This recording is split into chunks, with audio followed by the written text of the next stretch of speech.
She remembers your scent without ever having hugged you. She gets chills when she remembers the conversation that never ended.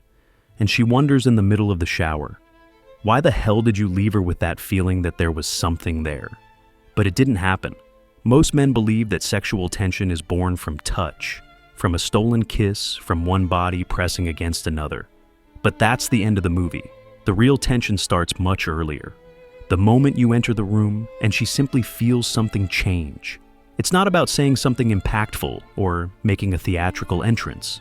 It's about presence, a presence that invades without touching, a silence that dominates without threatening, a look that exposes without revealing.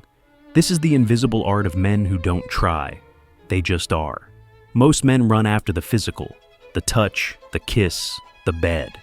But the masters of seduction know, the body only surrenders when the mind has already been possessed. You don't have to be handsome. You don't have to be the funniest in the room.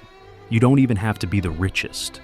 The man who masters his own energy, who is comfortable in his own skin, doesn't need permission to be noticed. He radiates an unsettling calm. It's the kind of calm that makes people shut up when he starts talking. That makes other women pay attention, even if he's only looking at one. He doesn't compete. He doesn't force. He fills the space with a quiet authority that doesn't require validation. It's as if he's saying with his eyes, I know who I am, and maybe you want to find out too. Nietzsche said that true power isn't about shouting. It's about being heard even when you're silent. And in the art of sexual tension, that's visceral. The modern woman, surrounded by stimuli, empty propositions, and men desperate to prove their worth, finds in confident silence a kind of hypnotic abyss. The man who masters presence, masters time. He speaks slowly, he walks slowly, he touches the air with his eyes. He transforms a superficial environment into something that vibrates in an almost energetic field, and she feels it, her body feels it, even without ever being touched. This feeling is ancient, it's animal. Cleopatra, when she met kings and emperors, didn't launch into fiery speeches. She knew that the first impression was made by the tension of her mere presence. It was the silence charged with intention. It was the way her eyes lingered a half-second longer on the other person's eyes. It was the way her voice seemed to have been designed to be heard only up close. And that made men lean in, get closer, get lost. This skill cannot be learned by faking it. There is no script that can save the man who still depends on external reactions to feel like someone. You only create this presence when you are at peace with your own chaos, when you no longer need to prove anything, but still provoke everything. When your every gesture is deliberate, but seems spontaneous.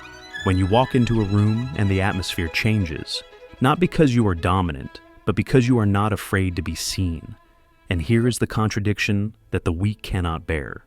The true seducer does not control others, he controls himself. While other men occupy the space with noise, he occupies it with magnetism.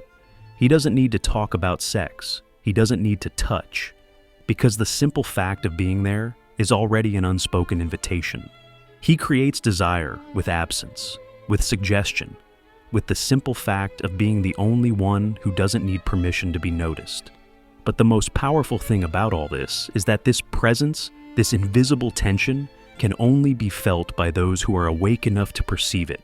And that's when the game starts to deepen, because now it's no longer about you getting closer to her. It's about her trying to decipher what you didn't show. And it's at that exact point that real desire is born, not in what was said, but in what was left in the air. And what's left in the air, my friend, only grows with time. What remains in the air grows. True desire is not in complete presence, but in controlled absence, in the interval between the look and the word, in the gap that she needs to fill, because the human brain is an anticipation machine. It gets excited by what is missing, by what has not yet been delivered, and that is where ordinary men lose the game. They give too much, they talk too much, they touch too soon, they try to fill the void with excess, when what really seduces is the well-designed void. If you watch a film that has left you tense from beginning to end, you'll notice a curious structure. The best moments are those in which nothing happens, but everything seems about to happen. It is the same logic. Tension is born from doubt, from possibility, from the almost. The touch, when it comes, is only the conclusion. The real excitement is in the interval. This is not internet theory, it is biology.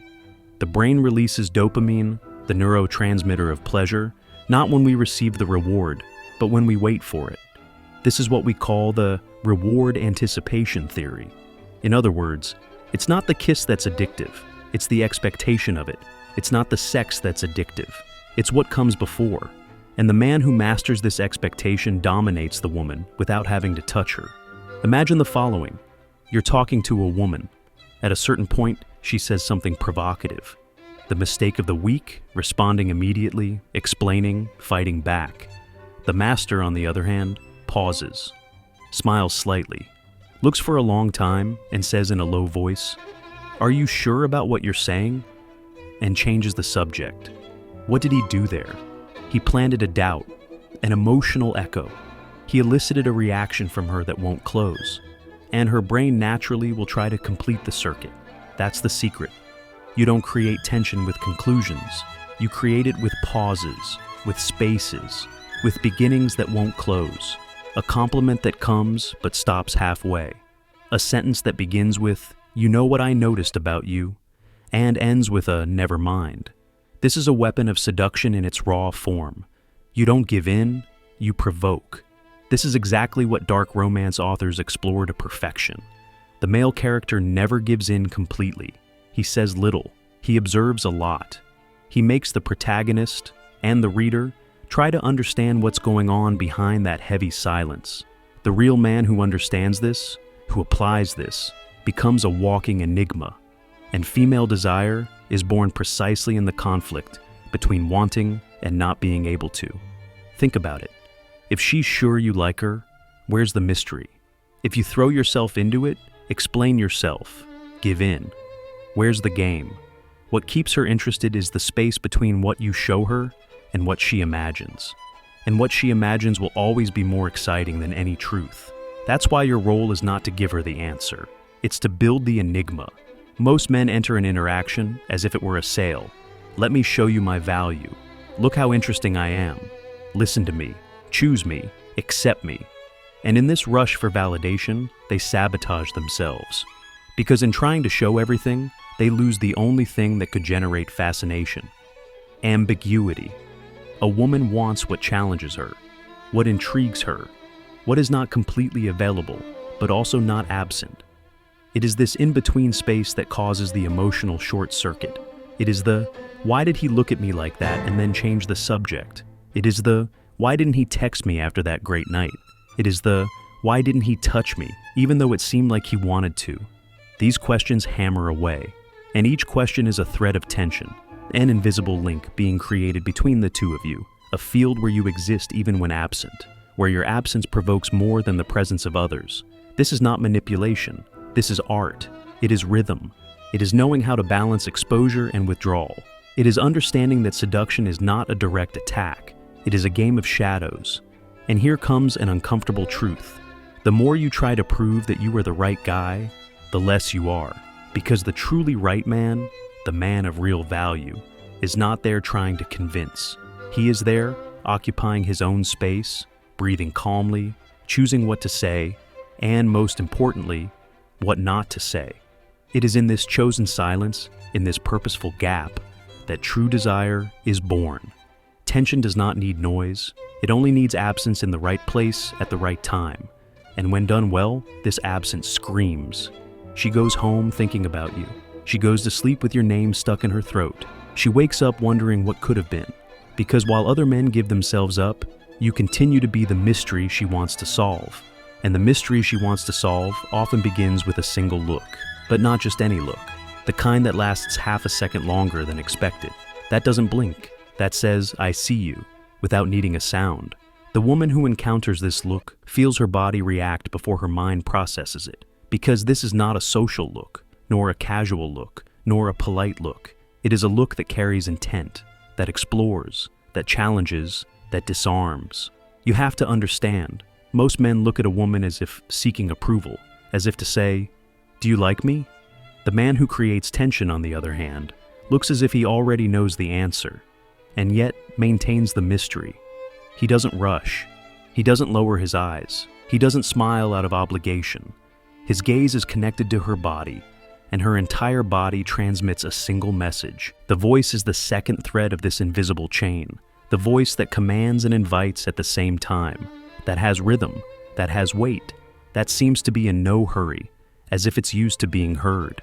When you speak with that voice, calm, firm, sometimes deep, sometimes whispered, you create a mental scenario.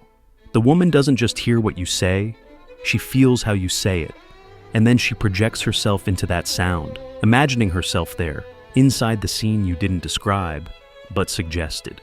Listening is also a weapon, but not just any listening. It's a listening that absorbs, that responds with the body, that observes every gesture, every micro-expression. When she speaks and realizes you really listened, that you reacted with a subtle movement of the head, with a real pause, with a slight arch of the eyebrow, she feels like she's really being seen. And at that moment, you didn't touch her, but she already felt it. She felt the heat. She felt the impact. She felt the tension. Because when your gaze penetrates and your voice envelops, her body responds, even without touching. And that, my friend, is the beginning of the end of resistance, the beginning of obsession. And that's when you understand. The game was never physical. The body is just a reflection of the mind, and her mind is now infested by you. The touch can be forgotten.